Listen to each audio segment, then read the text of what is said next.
Zuck the cuck drinks water like a duck, but he also drinks your data. So tell him and Google to shove your data up their schwing-schwangs by downloading the Brave browser. It's free, blocks online advertising, and protects your privacy and data from evil tech companies. You only see ads if you want to see them, and you get cryptocurrency for your attention. Don't let Zuck use you to make a buck. Download Brave by clicking on the link down below. Howdy, lieutenants and economists. The most volatile, evil, disgusting things on the planet, humans. If you have a video request, you can always go to assholeconsulting.com. Yeah, I am gonna charge you, kids. And that is the importance of not fucking up. You are such an asshole!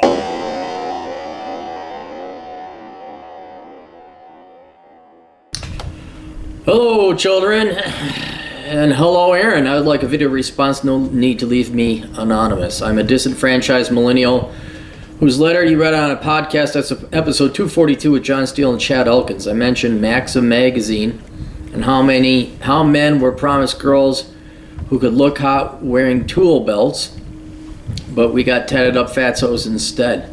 My 33rd birthday is October 3rd, and as a present to myself, I would like an adult perspective on something that I've rolled over and held onto for many years that may or may not be covered in your soon-to-be released book. Hopefully your response will lift the weight off of me and make me less dark and angry concerning certain years that I lived through. My question is, what was the approximate time that responsible millennials had that right to be miserable and say, fuck it, concerning the direction of the world as a whole? For me, I love the early 2000s, the bright, sporty clothes, the rock music, the new metal scene, the PS2. Okay, the video games were pretty good in the that's where that next generation of video games came out. Saturday Night Live. You'll find Saturday Night Live is only funny when you thought it was funniest when you were in middle school, because that's the level of humor that Saturday Night Live is. It really isn't that funny. Mostly pretty women with highlighted hair and nice clothes. Pro wrestling until 2003. All that shit was good. In my opinion, 2005 was the last decent year. 2006 fucking sucked in my opinion. In 2006, we got a shitty third season of The Chappelle Show. The G4 channel started to go downhill. Dude, why are you watching so much TV? Well, I guess you were a kid back then. I mean, well, no, you weren't a kid back then. You're 33 now. You were in your 20s.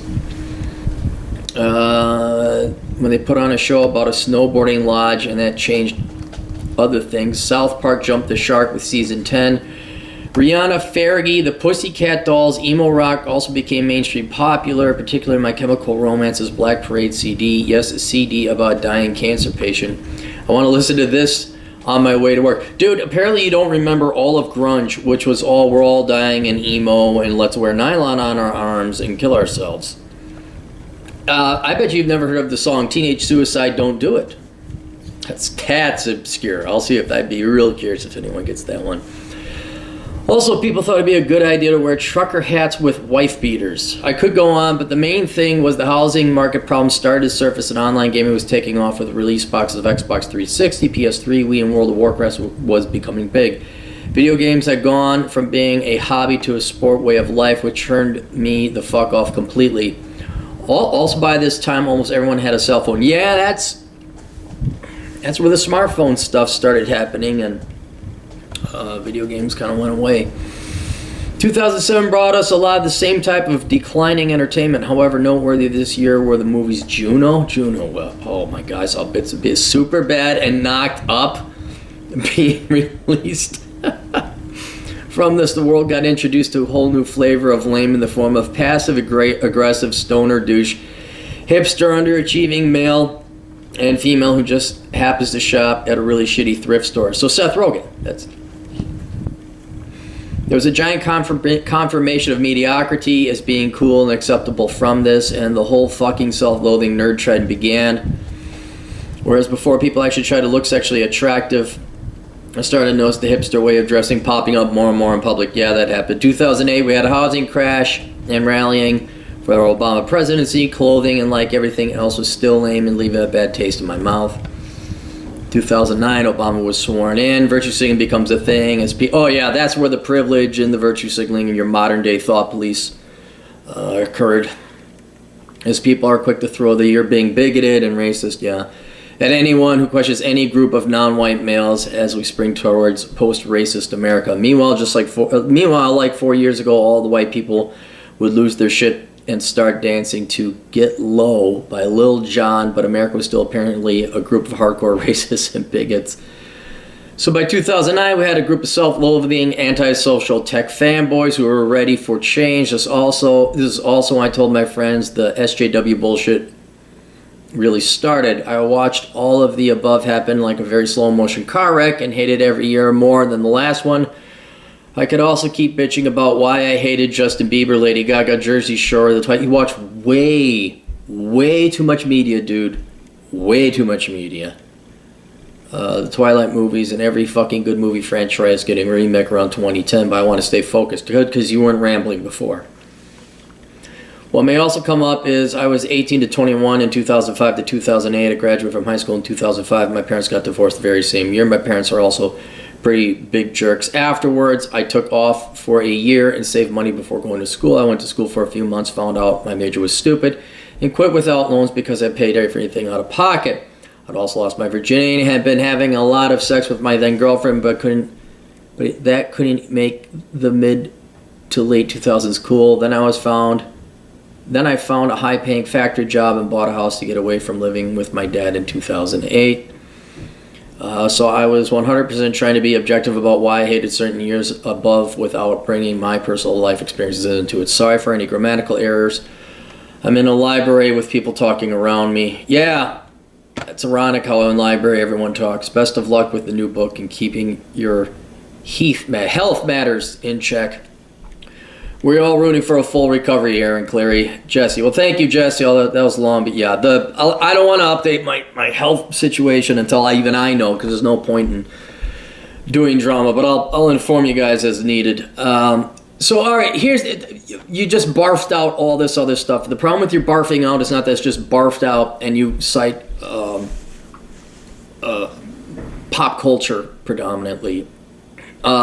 Everybody kind of goes through this cycle where things were really great when I was young, but what the fuck happened as I got older? The 80s were great in my day. The 90s, late 80s, early 90s sucked, but that was all due. And then the mid to late 90s, I enjoyed that. And I would say, oh yeah, the greatest music would have been Revolting Cox Ministry, KMFDM, and Guar. But that's because that's what I was listening to. As you get older, it is not so much generational. Like, when did my generation have the right to say, fuck this shit, it's bullshit? Because that is every generation when they finally wake the fuck up and realize they were lied to. Even the baby boomers would have the right to say this of the World War II generation, because the World War II generation, they were the first generation to spoil rotten their kids and not teach their kids a harsh lesson. I would say, in the case of the baby boomers, it would have been the oil embargoes all the way up to the Volcker recession that didn't end until 1982-83, where the baby boomers would then have every right, like, holy shit, we weren't prepared. In my generation, it was probably the dot-com bubble bursting, maybe even the housing bubble, or any time in between there. But in the case of the millennials, following that pattern again, it's not cultural. It's not when did Saturday Night Live not become funny anymore? It was never funny. It's when did all the bad music come on the scene and all the good music I liked went away? It was all bad music. What it is when you wake up and realize that your parents' generation and your teachers and professors lied to you. And that is predominantly 2 years after you graduate. Within a 2-year time period of after you graduate, that's when you have the right to complain. That's what I mean. Let me look up your specific. When was the approximate time that responsible millennials had the right to be miserable and say, fuck this, concerning the direction of the world as a whole? I would probably, responsible millennials, like you knew going into college that you didn't have to take all this. It's the day you set forth going to college, where you realized you had to take all this diversity, anti-white male bullshit that has nothing to do with your classes. That's the responsible millennial. But since those are so far and few between, especially at that age, responsible millennials and regular millennials had the right to say fuck this and fuck the direction of the world when their dreams, not even their dreams, when their promises, what they were promised, were not kept. When the real world did not turn out the way they were promised it was going to turn out. Because we had the same thing in Gen X. We're just a much smaller generation. We don't whine as much. But no, that's when you find out that your entire childhood and a significant percentage of your youth was wasted going to school from kindergarten on, being told if you do X, Y, and Z, you'd be successful. And by the way, sign up for shit tons of debt. It's not until you graduate from college and some time has to elapse until you realize it, until you realize it's not bad luck, it's not the system, man, it's not evil Republicans or peen-eyed people or white-colored people that are pressing you and keeping it down, it's not the 1%. No, it was everybody before you lied to you, and it's probably quite literally the opposite, politically speaking, of who fucked you over the most. I did a video called "Whose Advice Did You Follow?" And it's asking, well, did you follow a conservative, libertarian, hard-nosed, industrialist opinion or some kind of, I don't know, well, Walter E. Williams, a conservative commentator's advice, or Rush Limbaugh's advice? Or did you listen to your Marxist, dopey, leftist professor and teachers and guidance counselors and parents? And wow, surprise, surprise, you follow leftist advice, you get leftist results. And so that is when you have the right to get pissed off and be angry at the world, is when you finally realize that you got fucked over. You've been getting fucked over this entire time. You've just been so inculcated and indoctrinated in this cacophony, this cocoon of Marxist, leftist, feminist, environmentalist indoctrination. Not until they got your money and you've signed away. You see how they got your money there, boys and girls? Who's got your money? You don't owe money to Republicans. You owe money to leftist Marxist professors in universities. That's what you owe your money. That's who you're the bitch of. That's when you have the right to get pissed off. That's when you have the right. Whether you actually earn that right depends on whether you actually exercise something you all claim to brag to have, and that is critical thinking and independent thinking, which none of you do have. Very few, I should say. Because if you were a critical thinker, you'd realize that you were fucked over by the left and not the right. And that is where the vast majority of millennials don't have a right to get pissed off until they admit they got duped, until they admit they're wrong. I'm not even saying millennials are fully at fault. In the book I'm writing up, I do call them a victim group. They are, in some sense, a victim group.